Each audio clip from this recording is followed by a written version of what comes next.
Hello student, आज हम अपने जो दो बैलों की आत्मकथा के जो क्वेश्चन बाकी बचे हैं उस पे आज डिस्कशन करेंगे। तो पांचवा क्वेश्चन था हमारा, किन घटनाओं से पता चलता है कि हीरा और मोती में गहरी दोस्ती थी।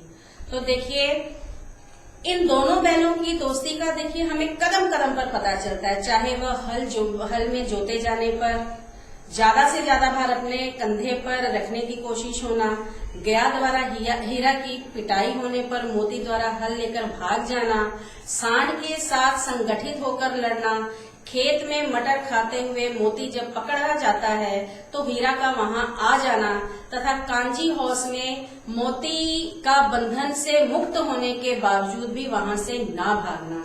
तो इन सारी चीजों के आधार पर हम कह सकते हैं कि दोनों में गहरी दोस्ती थी। हमारा नेक्स्ट क्वेश्चन है, लेकिन औरत जात पर सींग चलाना मना है, ये भूल जाते हो। हीरा के इस कथन के माध्यम से स्त्री के प्रति प्रेमचंद के दृष्टिकोण को स्पष्ट कीजिए। तो इसका आंसर ये हो सकता है कि हीरा के इस कथन के माध्यम से प्रेमचंद जी ने तत्कालीन समाज की अबला नारी का चित्र उकेरा है। उस समय नारी का सम्मान तो था, परंतु उसे असहाय समझा जाता था। इस कथन से ये सिद्ध होता है कि प्रेमचंद जी भी उस समय में नारियों के लिए जो प्रचलित शब्द अबला था उससे वो पूरी तरह से प्रभावित थे। हमारा नेक्स्ट क्वेश्चन है 7, किसान जीवन वाले समाज में पशु और मनुष्य के आपसी संबंधों को कहानी में किस तरह व्यक्त किया गया है।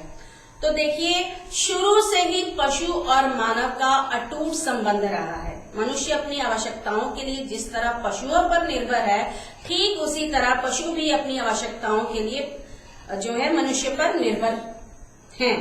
एक तरफ जहां झूरी का अपने बैलों के प्रति प्रेम झलकता है, उसी तरह हीरा और मोती भी अपने मालिक के प्रति प्रेम और समर्पण की भावना रखते हैं, और इस कहानी में हमें पूरी तरह से उनके प्रेम और समर्पण की भावना जो है दिखती है। हमारा नेक्स्ट क्वेश्चन है 8वां, इतना तो हो ही गया कि 9-10 प्राणियों की जान बच गई, वे सब तो आशीर्वाद देंगे। मोती के इस कथन के आलोक में उसकी विशेषताएं बताइए। तो मोती के इस कथन से उसकी परोपकारिता, सहृदयता तथा दयालुता की भावना जो है उसकी झलक मिलती है। स्वयं कष्ट सहकर भी जब मोती 9-10 प्राणियों की जान बचाता है और उसे जो खुशी मिलती है, तो वो जो विशेषताएं जो ऊपर बताई गई हैं, परोपकारिता, सहृदयता तथा दयालुता, वो सच साबित होती हैं। तो लास्ट क्वेश्चन जो है वो मैंने आपको होमवर्क दिया था कि आप उसको अपने शब्दों में करके देखिए। तो पहला वो क्वेश्चन है, आशय स्पष्ट कीजिए।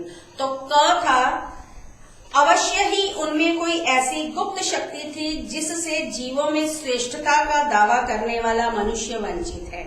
तो इस पंक्ति का आशय ये है, हीरा और मोती की मित्रता की गहराई को इसमें चित्रित किया गया है। पशुओं की कोई भाषा या उनकी कोई बातचीत नहीं होती है, परंतु फिर भी वे आपस के मनोभावों को, एक दूसरे के दुखों को, एक दूसरे की बातों को बहुत ही आसानी से समझ लेते हैं। और ये शक्ति प्राणी श्रेष्ठ मानव के पास नहीं होती। वे एक दूसरे की भावनाओं को आसानी से नहीं समझ सकते, उसके लिए हमें बातचीत की भाषा की जरूरत पड़ती है। नेक्स्ट है, उस एक रोटी से उनकी भूख तो क्या शांत होती, पर दोनों के हृदय को मानो भोजन मिल गया। इसका आशय है, गया के घर बैलों को अथक यानी बहुत परिश्रम करने के बाद खाने को रूखा सूखा मिलता था। बैलों पर हो रहे अत्याचारों से बालिका दुखी हो जाती थी, इसलिए वह सबसे छिपकर बैलों के लिए 2 रोटी जो है छिपाकर उनके लिए ले आती थी और उनको खिलाती थी। इससे बैलों की भूख अब इतने बड़े बैर हैं और हर बैर के लिए 2 रोटी, इससे उनकी भूख शांत तो नहीं होती थी, परंतु उस लड़की के प्रेम और त्याग की भावना से ही उनकी भूख जो है वो शांत हो जाती थी। तो इसके साथ हमारा ये चैप्टर जो है कंप्लीट होता है। अब हम अपने नए चैप्टर के साथ मिलेंगे। धन्यवाद।